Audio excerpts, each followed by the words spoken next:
নমস্কার বন্ধুরা, মৌসুমিস কিচেনে আপনাদের সবাইকে স্বাগত জানাই। আশা করি আপনারা সবাই খুব ভালো আছেন, আমিও ভালো আছি। আমি আজকে একরকম না দু রকম রেসিপি নিয়ে চলে এসেছি। আমি আজকে তালের দু রকম রেসিপি বানিয়ে দেখাবো আপনাদের। তো আশা করি আজকের রেসিপিটা আপনাদের খুব ভালো লাগবে। যদি ভালো লাগে তাহলে লাইক শেয়ার করতে ভুলবেন না। তো চলুন শুরু করি। আমি এখানে একটা বড় তালের এইভাবে পাল্পটা বার করে রেখেছি। তো একটা বাটিতে আমি পাল্পটাকে নিয়ে রেখেছি। এটার থেকে আমি অর্ধেক অর্ধেক করে দুটো রেসিপি বানাবো। তো আমি একটা বড় বাটি নিয়ে নেব। তো এই বাটিটার মধ্যে আমি অর্ধেকটা পাল্প নিয়ে নেব। তো 4-5 হাতার মতো এর মধ্যে নিয়ে নেব, আর বাকিটাকে আমি ঢেকে রাখবো সাইডে। তো ওইটা দিয়ে আমি আরেকটা রেসিপি বানাবো। তো এর মধ্যে অর্ধেক পাল্পটা নেওয়ার পর এর মধ্যে দিয়ে দেবো 1 কাপ সুজি আর 1 কাপ আটা দিয়ে দেবো। তো আপনারা ময়দা দিয়েও বানাতে পারেন। আর 1 কাপ দিয়ে দেবো নারকেল কোড়া।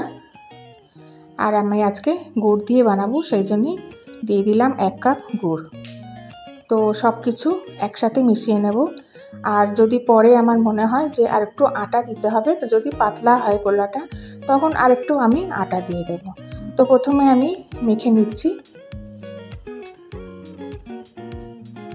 তো ভালোভাবে এইভাবে মেখে নেওয়ার পর তো দেখুন গোলাটা আমার একটুখানি পাতলা হয়েছে।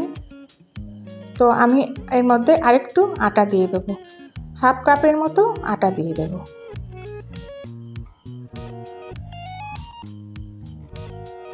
তো আটাটা দিয়ে আমি আবার ভালোভাবে মিশিয়ে নেব সব কিছু।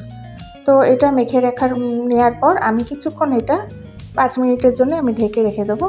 তো সুজিটা দেয়া হয়েছে, সেই জন্য সুজিটা ফুলবে। তো এর জন্য আমি 5 মিনিট ঢেকে রেখে দেব। তো এখানে আমি একটা কড়াই বসিয়ে দিয়েছি তেল গরম হওয়ার জন্য।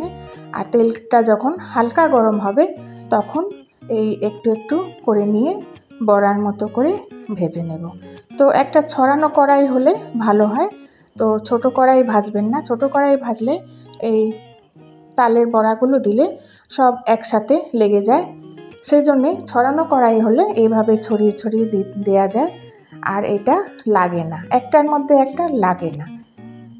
তো এইভাবে আমি অল্প অল্প করে, যেরকম আপনাদের পছন্দ, বড় যদি পছন্দ হয় বড় বড় করে দিতে পারেন, যদি ছোট পছন্দ হয় ছোট বড়া করে দিয়ে এগুলো। আর মিডিয়াম ফ্লেমে এটা ভাজতে হবে। তো হাই ফ্লেমে দিলে আবার উপর থেকে পুড়ে যাবে আর ভেতরটা কাঁচা থেকে যাবে, সেই জন্যে মিডিয়াম ফ্লেমে এটাকে ভেজে নিতে হবে।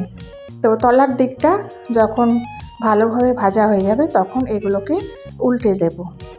তো দেখুন কি সুন্দর ফুলেছে বড়াগুলো। তো এইভাবে আমি এক ব্যাচ যখন ভাজা হয়ে যাবে তখন আমি আরেকটা ব্যাচ এইভাবে দিয়ে ভেজে নেব। তো এগুলোকে উল্টে পাল্টে ভালো করে ভেজে নিতে হবে। তো ফ্লেমটা একদম বাড়ানো যাবে না, মিডিয়াম ফ্লেমে এটা ভাজতে হবে। তো দারুণ টেস্টি হয় খেতে এই বড়াগুলো। বন্ধুরা এইভাবে বানিয়ে খাবেন। তো দেখুন এক ব্যাচ আমার ভাজা হয়ে গেল। এবার আমি প্লেটে এগুলোকে তুলে রাখবো। তেলটা ছেঁকে নেব ভালোভাবে, ছেঁকে নিয়ে তারপরে এগুলোকে একটা প্লেটে তুলে রাখবো।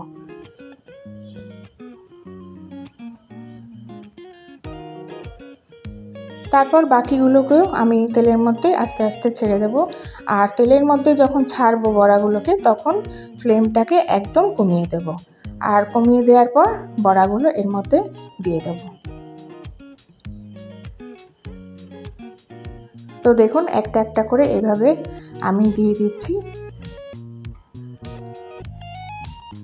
তারপরে ফ্লেমটাকে লো টু মিডিয়ামে রেখে এগুলোকে উল্টে পাল্টে ভেজে নিতে হবে।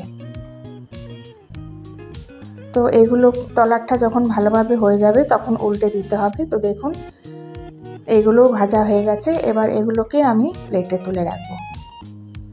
তো তেলটাকে ভালো করে ছেঁকে নিতে হবে। ছেঁকে নেওয়ার পর আমি ওই প্লেটে তুলে রাখছি বড়াগুলোকে। তো এই বড়াগুলো অনেক দিন পর্যন্ত রেখে খাওয়া যেতে পারে। এগুলো নষ্ট হয় না খুব তাড়াতাড়ি, আর অনেক দিন পর্যন্ত ভালো থাকে। তো এইভাবে আপনারা বেশি করে বানিয়ে রেখে দিতে পারেন বাড়িতে, তো অনেক দিন পর্যন্ত এগুলো খাওয়া যেতে পারে। তো দেখুন এইভাবে আমি সব কটাকে ভেজে নিলাম।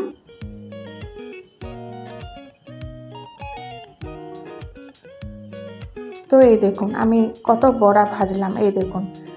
তো সব বড়া আমার এইভাবে ভাজা হয়ে গেল। কত সুন্দর লাগছে দেখতে, দেখুন। আর এই বড়াগুলো খেতে এত টেস্টি হয় যে এই বলো, ভীষণ ভালো হয় খেতে। তো আপনারা এইভাবে বানিয়ে দেখতে পারেন। তারপরে আমি একটা কড়াই নিয়ে নিলাম, কড়াই দিয়ে দিলাম অল্প একটু জল।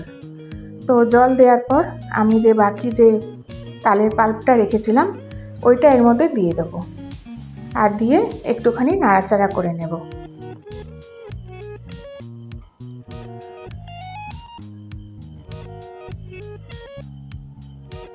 তো প্রথমে বাল্বটাকে একটু নাড়াচাড়া করে নেওয়ার পর এর মধ্যে দিয়ে দেবো নারকেল কোড়া।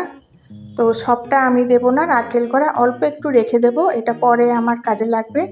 তো অল্প একটু নারকেল কোড়া দিয়ে দিলাম, চিনি দিয়ে দিলাম স্বাদ মতো।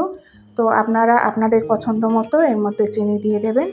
তো গুড় দিয়েও বানাতে পারেন, আমি এই তালের ক্ষীরটা চিনি দিয়েই করছি আজকে। তো চিনিটা যখন ভালোভাবে গলে যাবে, এটা নাড়তে নাড়তে তখন এর মধ্যে দুধ দিয়ে দেবো। তো চিনিটা গলে গেছে, এবার আমি এর মধ্যে 500 গ্রাম দুধ দিয়ে দিলাম।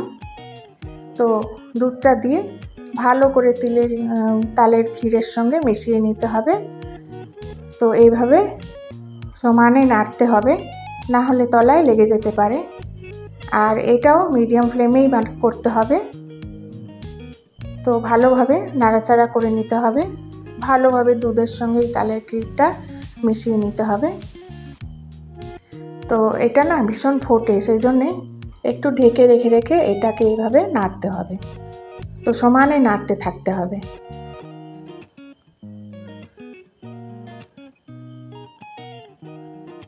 তো দেখুন নাড়তে নাড়তে অনেকটা কমে এসছে। এবার এর মধ্যে দিয়ে দেবো 3 চামচ মিল্ক পাউডার। তো মিল্ক পাউডারটা দিলে খুব টেস্টি হয় খেতে, সেই জন্যে মিল্ক পাউডারটা দিয়ে দিলাম। 3 চামচ মতো দিলাম, 3-4 চামচ মতো দিয়ে তো দুধের সঙ্গে ভালোভাবে মিল্ক পাউডারটাকে মিশিয়ে নিতে হবে। তো এইভাবে নাড়তে নাড়তে মিশিয়ে নিতে হবে।